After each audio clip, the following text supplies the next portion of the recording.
There is a way that you can bring back a loved one after death. I wouldn't recommend it though. Death is final, and cheating it always leads to bad results. But you want to know anyway. Well, here you go. Go to the cemetery that your loved one is buried in. This only works for those who have been buried though. There's probably another method for cremation or something, but I don't know it. Make sure that you take the one material object that is most important to you with you. The emotion from this object, this sacrifice, will provide your power. Take it to the plot of your loved one and bury it over their grave. You don't have to go very far down, so don't worry about running into a slab or anything. Before you cover up the hole with your object, don't forget to add a few drops of your blood to it. This imbues the ritual with your own life essence and draws them in.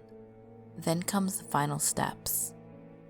Take a small handful of dirt from where you buried your object and swallow it. Disgusting, but necessary. This creates the link between you and where you need to go after that. Get yourself as comfy as you can and fall asleep upon the grave. If everything is done correctly and you get a bit lucky, you'll awaken to find yourself standing at the gate of the graveyard. It will be dim, foggy, and you'll notice a lack of color in the drab place. You'll also see that there seems to be people wandering around the gravestones. Exactly how many and what they'll look like will depend on the cemetery you went to.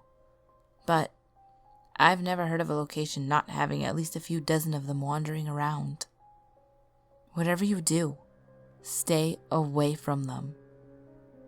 They're little more than instinct now and desire one thing above all else: life. They want another chance to live and crave nothing more. Even if the shade's mind is so far gone, it doesn't even recall why. And if one catches you, it will try to steal that life away from you. They may notice you, they may not. If they do, evade them. It shouldn't be too hard, as their reflexes and control are not nearly as sharp as they used to be. Avoid them and look for your loved one. Person may be at the grave or wandering the walkway. You may even find them hiding, terrified of the scene before them. When you finally see your loved one, stop. Don't go near them yet. Call out the person's name and wait. If the response seems genuine, everything is going as planned. If the response is delayed, quiet, distant, or not even present, then hold on. Ask from a distance, what was the one thing the person hated in life? As these shades progress, their minds dwindle to nothing. Some of the first things to go are memories of the things that they hated in life.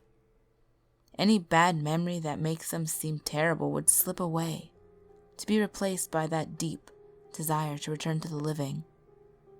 If your loved one's answer seems legitimate, take their hand and pray that you weren't wrong. If you are, you may find yourself as a replacement shade, wandering this foggy graveyard. Beware, their hand will be cold, freezing, like grasping solid ice, but never let go. Even if your hand starts going numb and your fingers turn black, do not let go. After feeling that rush of life, touching their hand, and immediately losing it, moments later, your loved one may not be able to resist the urge to take it all from you. Take your loved one back to the gate, avoiding other shades as you can. More may notice you now, as your living body is connected to their realm via your lost loved one. Be quick. Be decisive. and do not let go of your loved one's hand. Should you make it and step through the gate of the cemetery, you'll find yourself back in the living world. However, this time, your loved one will have been rejoined at your side, still clutching your hand. To the rest of the world, it will seem like your loved one went on a long trip somewhere and recently came back. Nobody will be able to recall where it was they went or what they did there. Well, nobody except for you and your loved one. But they will be happy to see the person's return. After this, I suggest that you never stay in one place too long. Keep moving, keep roaming. The more random your journeys, the better. The moment you start to see the sickly pale look come across your loved one's face, or the bit of decay that might start forming on your skin, move. Death hates to be cheated.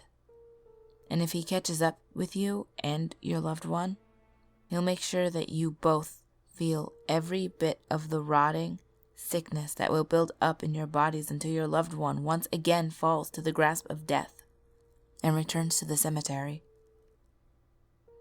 This time, however, they won't be alone. You will be joining them. Maybe you'll get lucky though. Maybe someone might make this journey for you. They'll take your hand and drag you back to the world of the living, only for it all to start over once again.